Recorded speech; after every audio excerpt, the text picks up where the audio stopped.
Salve, kembali berjumpa dengan saya pada Regi hari ini tanggal 19 Agustus 2026. Saudara, di pagi yang cerah ini, sudahkah saudara kita syukur di dalam doa kepada Tuhan Allah kita? Dan sudahkah saudara memberi senyuman dan sapaan kepada sesama kita? Mari kita awali Regi hari ini dengan tanda kemenangan kita. Dalam nama Bapa dan Putra dan Roh Kudus. Amin. Mengapa iri hati? Bacaan liturgi hari ini diambil dari Nubuat Yeskiel 34 ayat 1 sampai dengan 11 dan Injil Matius 20 ayat 1 sampai dengan 16a.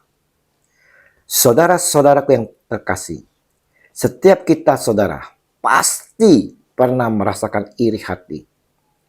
Entah iri terhadap saudara sendiri yang diperlakukan tak adil oleh orang tua, iri terhadap teman yang memiliki segalanya, kecakapannya sehingga banyak yang menyukai, iri terhadap teman sekerja karena selalu mendapat perhatian oleh pimpinan, dan masih banyak saudara iri hati yang ada pada hati kita. Ingat, Allah tidak menyukai sifat iri hati, karena sikap ini membawa kekacauan, merusak hubungan sesama, dan menghancurkan kesehatan rohani serta fisik seseorang. Ayat-ayat yang menyatakan bahaya iri hati dapat dibaca di Yakobus 3 ayat 16, Amsal 14 ayat 30, Galatia 5 ayat 26, Amsal 23 ayat 17, dan 1 Korintus 13 ayat 4. Saudara-saudaraku yang terkasih, menurut dokumen resmi Katekismus Gereja Katolik KGK, iri hati adalah penyakit rohani berbahaya yang menolak cinta kasih, merusak ketenangan batin, serta menjadi akar dari berbagai kekacauan, kebencian, hingga tindakan kejahatan fatal terhadap manusia. Injil hari ini, saudara, Yesus menyampaikan pengajaran tentang perumpamaan tentang pekerja di kebun anggur, di mana mengajarkan kepada kita semua akan yang pertama, kemurahan hati Allah yang melampaui standar keadilan manusia. Kita lihat saudara, pemilik kebun membayar upah 1 dinar kepada semua pekerja, baik yang bekerja seharian penuh maupun yang hanya bekerja 1 jam terakhir. Di sini, pemilik kebun bebas menunjukkan kemurahan hati kepada siapa saja tanpa bisa didikte oleh manusia. Bagi kita, sama dengan pekerja akan protes saudara, karena ketidakadilan ini. Tapi Yesus menjelaskan bahwa pemilik kebun memberikan upah yang sama kepada semua pekerja karena beberapa alasan teologis yang penting. Ini yang karena saudara, yang pertama adalah kedaulatan dan kemurahan hati Allah. Hak mutlak pemilik adalah pemilik kebun mewakili Allah yang memiliki hak penuh atas anugerahnya. Bukan berdasarkan keadilan manusia. Allah memberikan kasih karunia bukan karena hitungan jam kerja manusia. Kemurahan yang tak terbatas. Pekerja terakhir menerima upah penuh murni karena kebaikan hati sang pemilik, bukan karena hasil keringat mereka. Yang kedua saudara adalah hakikat kasih karunia, yaitu anugerah. Sifatnya cuma-cuma saudara. Kasih karunia keselamatan tidak bisa dihitung atau dicicil berdasarkan durasi seorang menjadi percaya. Pemberian bukan upah prestasi. Baik orang yang bertobat sejak masa muda maupun yang bertobat di akhir hidupnya, keduanya saudara menerima keselamatan yang sama dari Allah.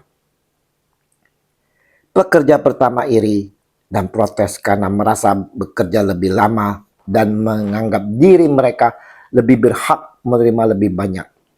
Yesus menegaskan di sini bahwa dalam kerajaan Allah tidak ada sistem kasta atau senioritas rohani. Katanya, saudara, aku tidak berlaku tidak adil terhadap engkau. Bukankah kita telah sepakat sedinar sehari? Tidakkah aku bebas mempergunakan milikku menurut kehendak hatiku? Atau iri hatikah engkau karena aku murah hati? Matius 20 ayat 13 dan 15. Saudara-saudaraku, Regi hari ini melalui perumpamaan tentang orang-orang upahan di kebun anggur, mau mengingatkan saudara, mengingatkan kepada kita semua bahwa keadilan Tuhan berbeda dengan keadilan manusia. Manusia menilai keadilan berdasarkan jumlah kontribusi. Tuhan memberikan upah berdasarkan kedaulatan dan janjinya. Pekerja pertama mendapat 1 dinar sesuai kesepakatan awal. Tuhan tidak mengurangi hak siapapun, tetapi ia berhak bermurah hati kepada siapa saja. Yang kedua saudara, keselamatan dan berkat adalah kasih karunia. Pekerja jam terakhir tidak layak mendapat upah penuh. Namun, pemilik kebun tetap memberikan 1 dinar penuh. Ini melambangkan bahwa keselamatan adalah hadiah gratis, yaitu anugerah dari Tuhan. Keselamatan tidak bisa dibeli dengan durasi atau beratnya pelayanan kita. Maka saudara-saudara yang terkasih, kita diingatkan untuk jauhi sikap iri hati dan suka membanding-bandingkan. Jaga mata ini, jangan membanding-bandingkan dan bersungut-sungut. Jangan selalu merasa berjasa, merasa yang terbaik, merasa senioritas. Ingat, iri hati merusak rasa syukur atas kebaikan yang sudah kita terima. Mari saudara-saudara yang terkasih, kita mau saudara selalu bersyukur atas apa yang telah kita terima. Di sini Yesus menutup pengajarannya dengan berkata, demikianlah orang yang terakhir akan menjadi yang terdahulu, dan yang terdahulu akan menjadi yang terakhir. Matius 20 ayat 16. Ini mau mengingatkan kepada kita saudara, akan standar kesuksesan dan kehormatan di mata Tuhan sangat berbeda dengan standar dunia.